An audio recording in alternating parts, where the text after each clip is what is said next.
Hi there, I'm David Lowe. I'm a practicing physician in Camarillo, California. I'm a member of the Camarillo Seventh-day Adventist Church and head of the health ministries at the church.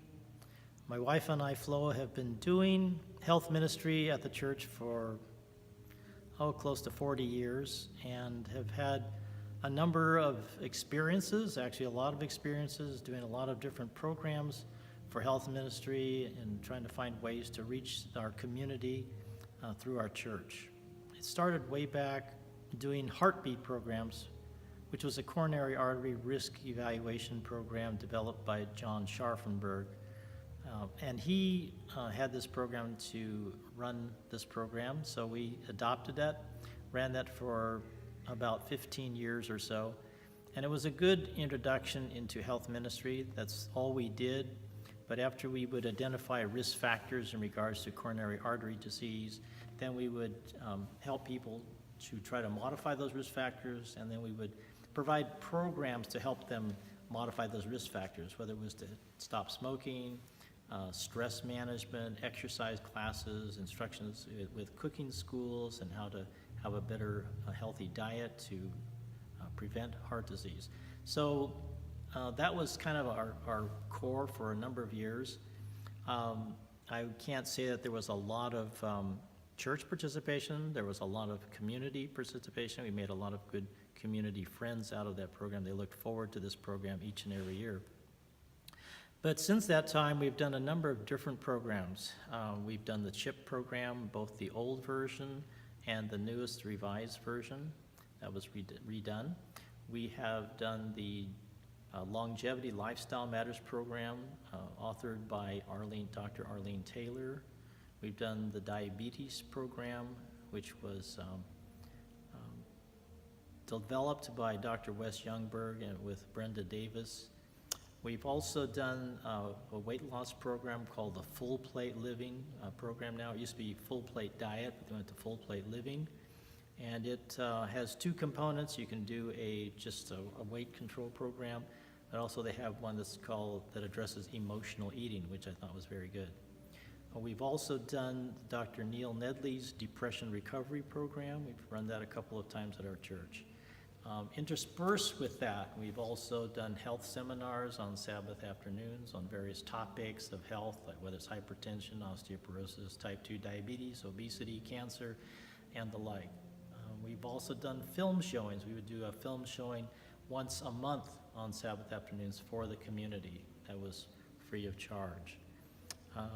In addition, we've done health fairs, and also another way to get the community into the program to get them aware. I think our mission really kind of galvanized maybe about 10 years ago when one of our board members asked a very good question, which he had heard, and that was, if your church was to close up and go away, would anybody in the community even notice or care? And so it was at that point that it kind of steeled my resolve to let the church be some kind of an impact, to be known for something in the community. And I said that we should be able to do it in health, so that we want our church to be known as the resource for health and for good health information, for classes, for any kind of aids or education that we can give the community. We wanted that to be pivotal, and we developed what's called the Whole Conference. The Whole Conference is an annual event, all-day event on Sundays, the Sunday of President's Day weekend. And during that time, we invite speakers from around the country, prominent speakers such as Dr. Neil Barnard, Dr. Michael Greger, we've had Dr. Hans Deal. We've had a number of physicians and chefs that will make presentations for the day. And during that day, they give whole to the audience, WHOLE, which stands for the why and the how of life-promoting eating. So the presenters give the why for a whole food, plant-based diet. The chefs do the how on how to prepare this kind of cuisine. We give them breakfast, we give them lunch, and we do a lot of things around that. We have various health promoting vendors along with the conference. And so this is a ticketed event that happens once a year. And you can see more information on what's coming up this coming 2019 at wholeconference.org. That'll give you a good idea of how we run that program.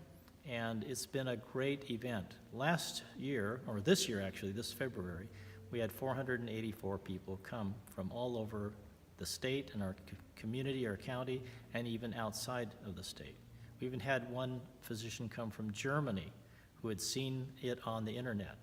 So you never know where these people are going to come from. We've had just a wonderful experience meeting all kinds of people and networking, and we're hoping for over 600 people next year for the conference.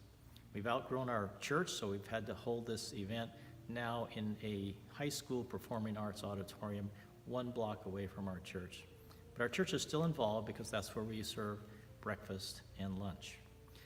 One of the most recent things that we think has been really, really beneficial is that as a follow-up to all the health programs that we would run, whether it's CHIP or Diabetes Undone or Longevity Lifestyle Matters, we have an ongoing what's called our Vegan Gourmet Club. This club meets once a month, the second Thursday night of every month. And during that time, we invite people within our congregation, within the community, those who have gone through our programs, to come and to keep in contact, to keep learning, to keep a community of support of people that are doing the same thing. We have seen this just explode this year. We used to have only about 20, sometimes 30 people attending once a month. All of a sudden in January, it went to 60. In February, it went to 80. In March, it went to over 100. And we have now been maintaining attendances over 100 every meeting. We just had one last Thursday, and we had over 100 people again. Out of that over 100 people, maybe less than 10 members of our church were there. The rest were community people. We had over 15 new people just that night showing up for the first time. This is an event that's spreading like wildfire. People are sharing this personally, and so we get new people practically every meeting. So our email list is just growing by leaps and bounds. We've become so crowded now at that event that we have spawned off a Ventura Vegan Gourmet Club. So the Ventura Seventh-day Adventist Church is now holding their Vegan Gourmet Club, or a Vegan Gourmet Club, on the 4th Tuesdays of every month.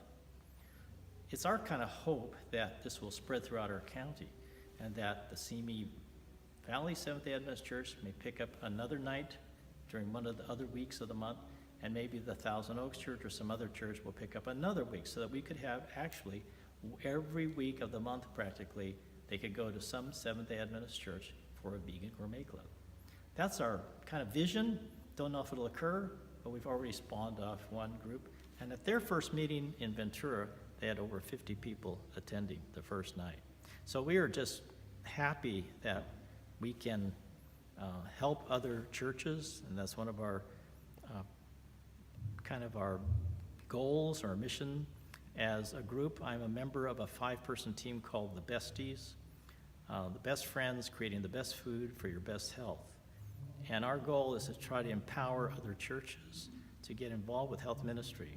We feel that this is, with the new information we have regarding health, with the interest in the young people, the millennial generation, that they have in health and environment and for animal cruelty issues, that this is a ripe opportunity for the churches to kind of capture this interest, this renewed interest in health, and deal with the chronic illnesses that are facing our country. We are getting into epidemic proportions of overweight, obesity, type 2 diabetes, cancer, and so our churches have been given the tools, the history, the legacy, and the mission to bring hope and healing to the world. So we hope that churches will get involved with health ministry. It is not easy, but it is extremely rewarding. You'll find that one of the biggest places that we have is just in reach within our own membership and our own congregations. And yet there's such a great interest that we find in the community. Wherever we go, we just start talking to people, and we just mention, oh, well, we have a Vegan Gourmet Club, please come. They are just willing to come. And we just had someone who showed up for the first time this last Thursday, and he said, I just wanted to come because I just wanted to find out if some people are doing the same things I am. And so these are people that are already making changes themselves, but they're looking for a community of people that are supportive. And he was so happy just to find us. So it's not easy. These years that our experience has been that you do have to do a year-round program. If you're going to do health ministry, it has to be year-round. You can't just do a program and then leave it and maybe run the program again a year later. It will not succeed, it will not grow. In order to make an impact, you have to be prepared to do something all year round. Our Vegan Gourmet Club has been something that we have found that is easy to do, but also can be done year round. It's once a month. It's potluck style. Everybody is to bring a whole food, plant-based, preferably oil-free dish to share with their recipes. This is a chance for people our format is people bring their food, we eat. After we have the meal, we have people ask questions about the food, ask questions about the recipes, because the chefs, the cooks that prepared the food are right there. They can ask them, what did you put in there? What did you use? What kind of methods did you do? We really love this dish. This dish is terrific. And then if they need recipe copies, then we make copies of the recipes for them. We also have some educational presentation during that time. Sometimes we'll show a short video from any one of the physicians, whether it's Dr. Furman, Dr. Wes Youngberg, something like that. Sometimes we'll have cooking demonstrations. Sometimes we will have, we're gonna have next month at our Vegan Gourmet Club in November, one of the master gardeners in our county is gonna come talk about winter vegetable gardening. So it's just, you can just come up with different ideas just to keep interest going. We make announcements, of course. We promote the other programs during the Vegan Gourmet Club. It's just a good way for the people to get together, enjoy a meal together, and then learn new things. So anyway, if you have any questions or need any help, please contact us, and we'd be happy to try to help your church get involved with health ministries.